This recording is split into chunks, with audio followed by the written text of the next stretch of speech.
ज्येष्ठ मास का महात्म्यम अध्याय 4 पंचाग्नि साधन विधान महात्म्यम। ऋषि लोग कहने लगे कि हे स्कंद जी, आपने सभी पंचाग्नि साधन व्रत का वर्णन किया था।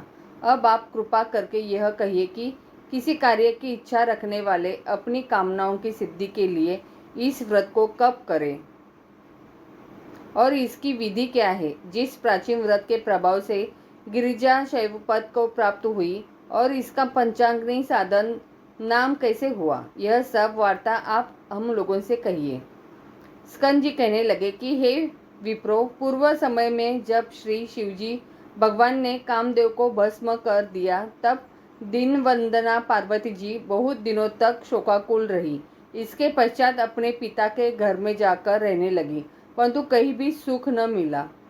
उस समय हिमालय की वासी ऋषियों के आश्रमों में जाकर पार्वती जी ने शांति के उपाय को पूछा। इस प्रकार पूछने पर सप्त ऋषियों में से भृग ऋषि कहने लगे, हे महाभागे, तुमने अत्युत्तम प्रश्न किया है। मैं तुम्हें विस्तार पूर्वक इसका उत्तर देता हूँ।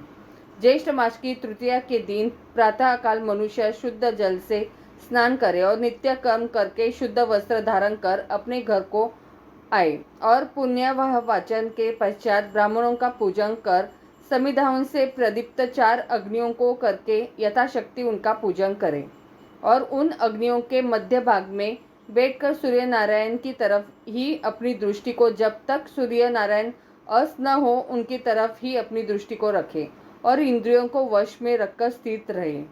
इस प्रकार निराहार और जितेंद्रिय रहकर इस मास व्रत करें। ऋषियों के वचनों को सुन पार्वती जी अति प्रसन्न हुई और शिवजी के प्रश्नार्थ 12 वर्ष तक इस व्रत को प्रति मास करती रही। इस व्रत के प्रभाव से शिवजी महाराज मोह को प्राप्त हो गए और पार्वती जी से कहा गई ऐसा विचार करने लगे। उन्होंने समाधि द्वारा पार्वती जी का तपोवन में होना निश्चय किया और आप शिवजी महाराज वंचर के रूप में उमा देवी के तपोवन में गए तथा अनेक प्रकार के अमृत के समान मीठे वचनों से उमा देवी को समझाया, परंतु उमा देवी ने उनको फटका कर दिया।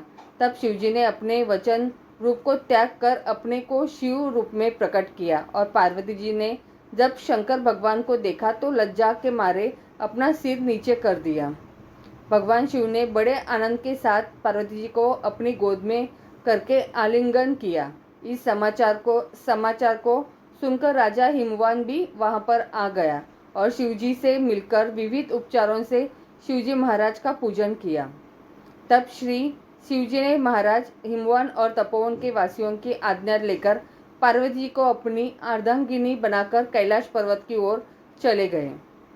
स्कंद जी कहने लगे कि हे ब्राह्मणों, मैंने आपसे पंचाग्नि साधन व्रत का विधान कहा। अब आप ज्येष्ठ मास का और क्या महात्म्य में सुनना चाहते हैं। यह व्रत सब कामनाओं को पूर्ण करने वाला अनेक मनुष्यों द्वारा पहले किया गया तथा यह व्रत धर्म, अर्थ, काम और मोक्ष के लिए श्रेष्ठ साधन है।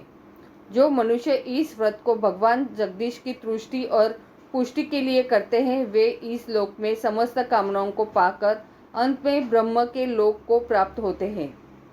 इति श्री ज्येष्ठ मास महात्म्यम पंचाग्नि साधन व्रत विधान 4th अध्याय संपूर्णम। जय श्री कृष्ण।